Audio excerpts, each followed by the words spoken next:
Hello listeners, welcome to ఇష్కప్ Telugu podcast. నా పేరు విజయపల్ల. హ్యాపీ న్యూ ఇయర్ అందరికీ. సీజన్ 7కి స్వాగతం. అప్పుడే 6 సీజన్స్ అయిపోయి అద్భుతమైన కథలు మనం డిస్కస్ చేసుకున్నాం. అలానే మీ ఫీడ్బ్యాక్ని కూడా నేను తీసుకుని ఎన్నెన్నో మంచి కథలు మీకు అందించాను. ఇక నుండి కూడా మంచి కథలు మీకు అందిస్తానని ఆశిస్తున్నాను. అందులో భాగంగానే ఈ సీజన్ 7 ఎపిసోడ్ 1కి స్వాగతం. ఈ ఎపిసోడ్ నేమ్ 92 నాట్ అవుట్. ఇది ఒక క్రికెట్ బేస్డ్ స్టోరీ. సో ఇంకా ఆలస్యం చేయకుండా ఈ కథ ఏంటో తెలుసుకుందామా? విక్కీ ఒక నేషనల్ క్రికెటర్, బాగా ఆడతాడు. అప్పుడప్పుడే రంజీ గేమ్స్లో బాగా ఆడుతూ మంచి పేరు తెచ్చుకున్నాడు కూడా. విక్కీకి చిన్నప్పటి నుండి క్రికెట్ అంటే మక్కువ. అండర్ 14, అండర్ 16, అండర్ 19లో తన టీంకి తనే కెప్టెన్గా ఉన్నాడు. ఇప్పుడు ఇంకా నెక్స్ట్ లెవెల్ వెళ్ళే అవకాశం కోసం చూస్తున్నాడు. రంజీస్లో విక్కీ లాస్ట్ 3 సీజన్స్ నుండి టాప్ స్కోరర్. ఒక బాలీవుడ్ యాక్ట్రెస్తో కూడా లాస్ట్ 2 ఇయర్స్గా రిలేషన్షిప్లో ఉన్నట్టు పలు న్యూస్ ఛానల్స్ అండ్ పేపర్స్ చెప్తున్నారు.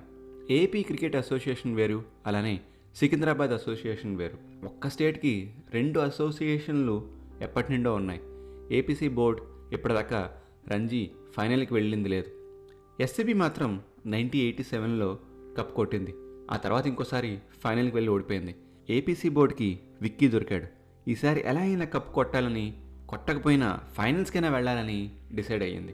విక్కీ ఎప్పుడు క్రికెట్ ఆడుతున్నా అతని ఫ్రెండ్స్ ఇద్దరు తరచూ గేమ్ని స్టేడియంకి వచ్చి చూస్తుంటారు. అలానే లోకల్ క్రికెట్ ఫ్యాన్స్ అంతా కూడా గేమ్ చూడడానికి వస్తూ ఉండేవారు. ఇండియాలో క్రికెట్ అంటే అంత ఫేమస్ కదా. 2022 ఐపీఎల్లో విక్కీని ఆక్షన్లో బేస్ ప్రైస్ కొందామని 2-3 ఫ్రాంచైజీలు కూడా సిద్ధమవుతున్నాయి. అది కూడా 2021లో జరిగే రంజీ మీద డిపెండ్ అయి ఉంటుంది. రంజీ ట్రోఫీ స్టార్ట్ అయింది. APC board versus Karnataka match start అయింది. స్టేడియంలో ఎవరూ లేరు, staff and players family members తప్ప. ఈ టోర్నమెంట్ చాలా ఇంపార్టెంట్ విక్కీకి. పర్టికులర్గా ఈ మ్యాచ్. ఐపీఎల్ సెలెక్టర్స్ కొంతమంది విక్కీని వాచ్ చేస్తున్నారు. ఈ మ్యాచ్ చూడడానికి స్టేడియంకి వచ్చారు. అలానే విక్కీ ఫ్రెండ్స్ కూడా స్టేడియంలో వచ్చి కూర్చున్నారు. విక్కీ ఫ్రెండ్స్ పక్కనే ఒక పెద్ద ఆయన వచ్చి మ్యాచ్ చూస్తున్నారు. విక్కీ టాస్కి వెళ్ళాడు. టాస్ గెలిచి బ్యాటింగ్ ఎంచుకున్నాడు. అప్పుడు అక్కడున్న పెద్ద ఆయన విక్కీ ఫ్రెండ్స్ తోటి, మీరు విక్కీ ఫ్రెండ్స్ కదా, మీ వాడిని ఓపెనింగ్ దిగమను, 2 డౌన్ వద్దు. ఆ ఫ్రెండ్స్ లెగెస్ అని లైట్ తీసుకున్నారు. ఈలోగా మ్యాచ్ స్టార్ట్ అయింది. ఓపెనర్స్ ఇద్దరు బాగా ఆడుతున్నారు. డే 1 అయ్యేసరికి ఓపెనర్స్ ఇద్దరు కూడా సెంచరీ కొట్టి నాట్అవుట్గా ఉన్నారు. ఒక్క వికెట్ కూడా పడలేదు. సెకండ్ డే 1 వికెట్టే పడింది. ఇక డిక్లేర్ చేయాల్సిన సిచ్యువేషన్ వచ్చింది. విక్కీకి బ్యాటింగ్ కూడా రాలేదు. అందుకని విక్కీ కొంచెం డిసప్పాయింట్గానే ఉన్నాడు. ఫ్రెండ్స్ ఏమో ఆ పెద్ద అయిన విషయం విక్కీకి చెప్పారు. విక్కీ ఏమీ పట్టించుకోలేదు. ఒక ఫ్రెండ్ మాత్రం, అతను చెప్పినట్టే నువ్వు దిగుంటే నువ్వు కూడా 100 కొట్టేవాడురా, ఇప్పుడు చూడు బ్యాటింగ్ కూడా దిగకుండా డిక్లేర్ చేసేసాం అని చెప్పాడు. డే 3 విక్కీ వాళ్ళ టీం బౌలింగ్ని చితక్కొడుతున్నారు. వికెట్ మాత్రం పడలేదు. డే 4 మార్నింగే పెద్ద ఆయన వచ్చారు. విక్కీ ఫ్రెండ్స్తో, విక్కీని బౌలింగ్ వేయమని చెప్పండి, వికెట్స్ వస్తాయి, పిచ్చు స్లో బౌలర్స్కి హెల్ప్ అవుతుందని చెప్పారు. ఇద్దరు ఫ్రెండ్స్లో ఒకడు పరిగెత్తుకుంటూ వెళ్ళి విక్కీకి మాట చెప్పాడు. నువ్వు బౌలింగ్ చేయి, మళ్ళీ ఆ పెద్ద అని చెప్పారని విక్కీని నమ్మించడానికి ప్రయత్నించాడు. విక్కీ నమ్మలేదు. ఎలాగో ప్రైమ్ బౌలర్స్ ఎవరికి వికెట్ రావడం లేదని తను ఒక ఓవర్ వేసి చూద్దామని టీ బ్రేక్ ముందు ఒక ఓవర్ వేశాడు. అద్భుతం! ఫస్ట్ బాల్లోనే వికెట్ వచ్చింది. ఫ్రెండ్స్ ఇద్దరు కూడా ఆ పెద్ద ఆయన చూశారు. అతను ఒక నవ్వు నవ్వి, నేను మళ్ళీ వస్తా అని వెళ్ళిపోయాడు. విక్కీ ఆ మ్యాచ్లో 5 వికెట్స్ తీశాడు. మ్యాచ్ డ్రా అయ్యింది. కానీ విక్కీ బౌలింగ్ స్కిల్స్ అందరికీ తెలిసాయి. ఆ పెద్ద ఆయన్ని విక్కీ దూరం నుండి చూసినా అతను ఎవరో ఏంటో విక్కీ అండ్ ఫ్రెండ్స్కి అర్థం కాలేదు. మళ్ళీ నెక్స్ట్ మ్యాచ్కి వస్తే బాగుందని ఫ్రెండ్స్ అనుకున్నారు. నెక్స్ట్ మ్యాచ్ పంజాబ్తో. ఈసారి ఫ్రెండ్స్ అంతా కూడా విక్కీని ఆ పెద్ద ఆయన వస్తే టిప్స్ ఇస్తే ఫాలో అవ్వమని చెప్పారు. అతను రావాలి కదా ముందు అని విక్కీ అన్నాడు. మ్యాచ్ డే వచ్చింది. గ్రౌండ్లో ఫ్రెండ్స్ విక్కీ ఆ పెద్ద ఆయన కోసం ఎదురు చూస్తున్నారు. అనుకున్నట్టే టాస్ టైం అయ్యింది. పెద్ద ఆయన వచ్చారు. విక్కీ టాస్ ఓడిపోయాడు. బ్యాటింగ్కి దిగమన్నారు. ఆ పెద్ద ఆయన విక్కీని ఓపెన్ చేయమని చెప్పాడు. అలానే విక్కీ ఫోన్ తన ఫ్రెండ్స్కి ఇచ్చేయమని చెప్పాడు. ఆ మ్యాచ్ అయ్యేదాకా, అంటే నెక్స్ట్ 5 days ఆ ఫోన్ విక్కీకి ఇవ్వకూడదని చెప్పారు. విక్కీ కొంచెం సస్పిషియస్గా చూసినా ఆయన చెప్పినట్టే ఫోన్ ఇచ్చేసి బ్యాటింగ్ దిగాడు. విక్కీ ఇలా బ్యాటింగ్ దిగిన వెంటనే విక్కీ ఫోన్కి తెగ కాల్స్ వస్తున్నాయి. విక్కీ ఫ్రెండ్ ఫోన్ ఆన్సర్ చేస్తే అది విక్కీ గర్ల్ ఫ్రెండ్ తారా కాల్ చేస్తుందని అర్థమైంది. అప్పుడు తారా విక్కీతో మాట్లాడాలి అర్జెంటుగా, చాలా అర్జెంట్, ఫోన్ ఇవ్వరా అని విక్కీ ఫ్రెండ్ని అడిగింది. గేమ్ అయ్యాక విక్కీకి చెప్తామని ఫ్రెండ్స్ కాల్స్ కట్ చేశారు. విక్కీ ఆ రోజంతా బ్యాటింగ్ చేస్తూనే ఉన్నాడు. అటుపక్క వికెట్స్ పడుతున్నా ఇటుపక్క విక్కీ డబుల్ సెంచరీ కొట్టి నాట్అవుట్గా ఉన్నాడు. ఈవినింగ్ అయినా ఫ్రెండ్స్ ఫోన్ ఇవ్వలేదు. ఈలోగా సెలెక్టర్స్ కొంతమంది విక్కీ బ్యాటింగ్ చూసి మెచ్చుకున్నారు. ఫోన్ అడిగినప్పుడల్లా ఏమీ ఇంపార్టెంట్ మెసేజెస్ రాలేదు అని ఫ్రెండ్స్ చెప్పారు. నెక్స్ట్ డే విక్కీ విశ్వరూపం చూపించాడు. 350 రన్స్ కొట్టాడు. అప్పుడే డిక్లేర్ కూడా ఇచ్చాడు. ఈ మ్యాచ్లో టీం విన్ అవ్వడంలో కీలక పాత్ర పోషించాడు విక్కీ. ఆ మ్యాచ్ అయ్యాక తారా అండ్ విక్కీ మధ్య పెద్ద గొడవ అయింది. తనని ఇగ్నోర్ చేస్తున్నాడని తారా ఫీల్ అయింది. అలానే ఆమె ప్రెగ్నెంట్ అని చెప్పింది. షాక్ అయ్యాడు విక్కీ. ఎలా ఇప్పుడు, ఏం చేయాలి అని ఆలోచిస్తున్నాడు. ఆ న్యూస్ బయటికి రాకుండా చూసుకోవాలని, ఏదైనా డెసిషన్ తీసుకున్నాకే ఇదంతా బయటికి చెప్పాలని ఇద్దరు అనుకున్నారు. ఈలోగా ఇంకో మ్యాచ్ స్టార్ట్ అవబోతుంది. విక్కీ గ్రౌండ్లో ప్రాక్టీస్ చేస్తున్నాడు. ఆ పెద్ద ఆయన కూడా గ్రౌండ్లో ఉన్నారు. విక్కీ ప్రాక్టీస్ని చూస్తున్నారు.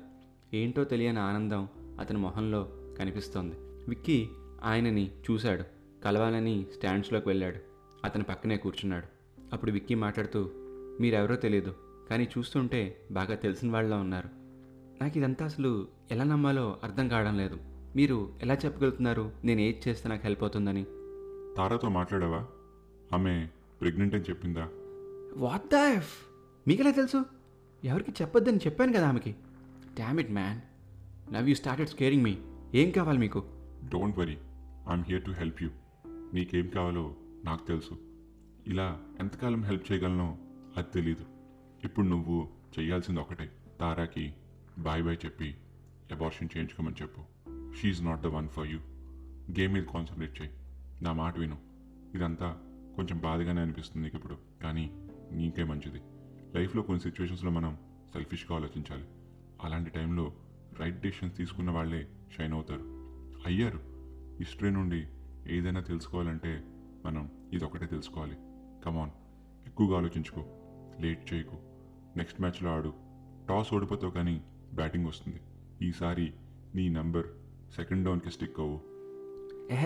అసలు నీ మాట వినను నేను అని అక్కడి నుండి వెళ్ళిపోతుంటే విక్కీకి ఫోన్ కాల్ వచ్చింది తన ఫ్రెండ్ నుండి. సెలెక్టర్స్ విక్కీని కన్సిడర్ చేస్తున్నారని చెప్పాడు. నెక్స్ట్ మ్యాచ్ బాగా ఆడాలని కూడా సలహా ఇచ్చాడు. విక్కీ చాలా హ్యాపీగా ఫీల్ అవుతున్నాడు. వెనక్కి తిరిగి పెద్ద ఆయన చూసేసరికి అక్కడ ఆయన లేరు. అప్పుడు విక్కీ తారాతో, చూద్దాం, డోంట్ వరీ, ఏదో ఒకటి ప్లాన్ చేద్దాం అని బరోడాతో మ్యాచ్కి ప్రిపేర్ అవుతున్నాడు. మ్యాచ్ డే వచ్చింది. ఫ్రెండ్స్ ఇద్దరు కూడా పెద్ద ఆయన కోసం చూస్తున్నారు, కానీ ఎవరూ రాలేదు. టాస్ ఓడిపోయాడు విక్కీ. ఆయన చెప్పినట్టే బ్యాటింగ్ వచ్చింది, కానీ విక్కీ ఆయన చెప్పినట్టు సెకండ్ డౌన్కి స్టిక్ కాలేదు. ఓపెనింగ్కి వెళ్ళాడు. లాస్ట్ మ్యాచ్లో సక్సెస్ అయ్యాడని కాన్ఫిడెన్స్తో వస్తున్నాడని కామెంటేటర్స్ అంటున్నారు. బరోడా బౌలర్ రెడీ అయ్యాడు ఫస్ట్ బాల్ బౌల్ చేయడానికి. మ్యాచ్ ఫస్ట్ బాల్ బౌల్ చేస్తున్నప్పుడు విక్కీ స్టాండ్స్ వైపు చూశాడు. పెద్ద ఆయన రాలేదు. చాలా కాన్ఫిడెన్స్తో ఫస్ట్ బాల్ ఫేస్ చేశాడు. అందరూ షాక్ అయ్యారు. విక్కీ క్లీన్ బౌల్డ్ అయ్యాడు. గోల్డెన్ డక్ అవడం ఇదే ఫస్ట్ టైం విక్కీ కెరియర్లో. చాలా డిసప్పాయింట్మెంట్తో డ్రెస్సింగ్ రూమ్కి వెళ్ళాడు. ఫ్రెండ్స్ ఇద్దరు కూడా షాక్లోనే ఉన్నారు. విక్కీ వాళ్ళ టీం ఘోరంగా మ్యాచ్ ఓడిపోయారు. 3 డేస్లోనే మ్యాచ్ అయిపోయింది. పెద్ద ఆయన రాలేదు. మ్యాచ్ అవుతున్న ఒక్క రోజులో కూడా పెద్ద ఆయన రాలేదు. అప్పుడు విక్కీ పెద్ద ఆయన చెప్పింది కొంచెం సీరియస్గా తీసుకున్నాడు. ప్రేమించిన తారాకి గుడ్ బై చెప్పాలని డిసైడ్ అయ్యాడు. తారాని ఇంకా ఎర్లీ స్టేజే కాబట్టి అబార్ట్ చేయించుకోమన్నాడు. తన కెరియర్ ఇప్పుడే బిల్డ్ అవుతుంది, అప్పుడే ఇలాంటి వద్దని అనుకుంటున్నానని చెప్పాడు విక్కీ. ఆమె ఒప్పుకోలేదు. బ్రేకప్ అడిగాడు. కేసు పెడతా అని బెదిరించి వెళ్ళిపోయింది తారా. విక్కీ తన లాయర్స్తో డీల్ చేద్దాంలే అనుకున్నాడు. నెక్స్ట్ మ్యాచ్ కోసం రెడీ అవుతున్నాడు. పబ్లిక్గా ఇద్దరి మధ్యన స్ప్లిట్ అని అనౌన్స్ చేసుకున్నారు. మ్యాచ్ డే వచ్చింది. టాస్కి సరిగ్గా 5 మినిట్స్ ముందు పెద్ద ఆయన వచ్చారు. విక్కీకి థమ్స్అప్ చెప్పారు. విక్కీ టీం అంతా కూడా టాస్ గెలిస్తే బ్యాటింగ్ తీసుకుందామని డిసైడ్ అయ్యారు. కానీ ఆ పెద్ద ఆయన స్టాండ్స్ నుంచి బౌలింగ్ యాక్షన్ చేసి ఏది సెలెక్ట్ చేసుకోవాలో హింట్ ఇచ్చారు. టీం అంతా బ్యాటింగ్ అనుకున్నారు. అయినా సరే విక్కీ టాస్ గెలిచాక బౌలింగ్ తీసుకున్నాడు. టీంలో ఎవరు కూడా హ్యాపీగా లేరు. అందరూ చాలా డల్గా ఫీల్డ్లోకి వచ్చారు. విక్కీ ఎందుకు ఇలా చేశాడా అని. కానీ 2 అవర్స్ తర్వాత అందరూ హ్యాపీగా ఉన్నారు. ఎందుకంటే ఆపోజిట్ టీం 2 అవర్స్లోనే 7 వికెట్స్ పోగొట్టుకున్నారు. విక్కీ ఆ మ్యాచ్లో డబుల్ సెంచరీ కొట్టాడు. మ్యాచ్ అయ్యే టైంకి సెలెక్టర్స్ నుండి విక్కీ కాల్ వచ్చింది. ఇండియా ఏ టీంని లీడ్ చేయమని చెప్పారు. ఫస్ట్ టైం ఒక ఆంధ్ర కుర్రాడికి దక్కింది ఈ అనుభూతి. పెద్ద ఆయన అదే గ్రౌండ్లో అందరూ వెళ్ళిపోయినా ఇంకా అక్కడే ఉన్నారు. విక్కీ పరిగెత్తుకుంటూ వచ్చాడు. Sir, you really help me a lot. అసలు నాకే ఎందుకు హెల్ప్ చేశారు? ఎవరు మీరు? ప్లీజ్ చెప్పండి, నేను తట్టుకోలేకపోతుంది ఈ టెన్షన్. కూర్చో విక్కీ, చెప్తాను. నేను కూడా ఒకప్పుడు బడ్డింగ్ క్రికెటర్ని. ఇలానే లీగ్స్ ఆడుతూ పెద్ద స్కోర్స్ చేస్తూ ఇండియాకి ఆల్మోస్ట్ సెలెక్ట్ అయ్యి డ్రాప్ అయ్యాను. కొన్ని పర్సనల్ రీజన్స్ వలన గేమ్కి దూరం అయ్యాను. ఏ క్లబ్కి ఆడారు సార్? ఏంటా రీజన్స్? నేను మంచి ఫామ్లో ఉన్న టైం అది. ఒక ఇంపార్టెంట్ మ్యాచ్ ముందు ఒక ఫోన్ కాల్ వచ్చింది. నా గర్ల్ ఫ్రెండ్ ప్రెగ్నెంట్ అని. మ్యాచ్లో బాగా పెర్ఫామ్ చేయలేదు. ఆ నెక్స్ట్ 2-3 మ్యాచెస్ కూడా పెద్దగా ఆడలేకపోయాను. ఆమెతో పెళ్ళి అయింది. పుట్టిన బిడ్డకి హెల్త్ ఇష్యూస్ వచ్చాయి. క్రికెట్లో వచ్చే మనీ హెల్ప్ అయ్యేది కాదు. సో స్పోర్ట్స్ కోటాలో వచ్చిన ఒక బ్యాంక్ జాబ్లో జాయిన్ అయ్యాను. ఆపరేషన్స్ కోసం లోన్స్ తీసుకున్నాను. అవి లైఫ్ అంతా కట్టుకుంటూ ఇదిగో 90 ఇయర్స్ వచ్చాయి. పోనీ ప్రేమించిన అమ్మాయి జీవితాంతం ఉంటుందా అనుకుంటే పాపకి 10 ఇయర్స్ రాగానే ఇంకో బిజినెస్ మ్యాన్తో ఆమె వెళ్ళిపోయింది. I'm so sorry sir. మీరు ఏ క్లబ్కి ఆడారో చెప్పనే లేదు. నేను కూడా ఏపీసీబీకే ఆడాను. అవునా? ఏ ఇయర్? మీ నేమ్ ఏంటి? అండర్ 14తో స్టార్ట్ చేసిన నేను 2022 దాకా ఏపీసీబీకే ఆడాను. నా నేమ్ విక్రమ్. నీ నేమే కాదు, నువ్వే. విక్కీ షాక్లో ఉన్నాడు. మాట్లేదు, స్టన్ అయిపోయాడు. ఇంకా అర్థం కాలేదు విక్కీ. నేను నీ ఫ్యూచర్ని 2092 నుండి టైం ట్రావెల్ చేసి బ్యాక్ వచ్చాను. ఆ రోజు నీ ఫ్రెండ్స్ నీ ఫోన్ తీసుకోపోయి ఉంటే నీ కరెంట్ లైఫ్ ఇలా ఉండేది కాదు. నేను మళ్ళీ రాకపోవచ్చు, ఎందుకంటే నీ కరెంట్ టైం లైన్ని చేంజ్ చేశాం కాబట్టి. నేను ఇంకా ఫ్యూచర్లోకి వెళ్ళలేదు. అక్కడికి వెళ్ళగానే ఏం చేంజెస్ జరిగాయో, నేను ఉంటానో లేదో కూడా నాకు తెలీదు. Play well and play safe. నీ ఫ్రెండ్స్ ఇద్దరు ఉన్నారు కదా, వాళ్ళని వదులుకోకు. నాకు వాళ్ళే ఇప్పటిదాకా తోడుగా ఉన్నారు కూడా. So go ahead and play for your life. కాదు our life. All the best అని చెప్పి ఆ పెద్ద ఆయన అక్కడి నుండి వెళ్ళిపోయారు.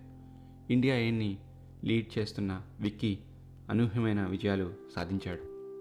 ప్రతి వాళ్ళకి లైఫ్లో ఇలా జరిగితే బాగుని అనిపిస్తుంది కదా. పాస్ట్లో మనం చేసిన ఒక్క మిస్టేక్, లైఫ్ టర్నింగ్ మిస్టేక్కి బ్యాక్ తీసుకోగలిగితే ఎంత బాగుంటుందని మనందరికీ అనిపిస్తుంది కదా. అలా ఇప్పటిదాకా జరిగిన మీ లైఫ్లో ఏదైనా ఒక్క మిస్టేక్ని మీరు రెక్టిఫై చేసుకోగలిగితే అది ఏంటై ఉంటుంది? ఈ విషయం మీరు నాకు ఇన్స్టాగ్రామ్లో కానీ ట్విట్టర్లో కానీ gupchupodcast@gmail.comకి ఈమెయిల్ చేయవచ్చును. మనం మళ్ళీ నెక్స్ట్ స్టోరీలో కలుద్దాం. అప్పటిదాకా గప్చుప్.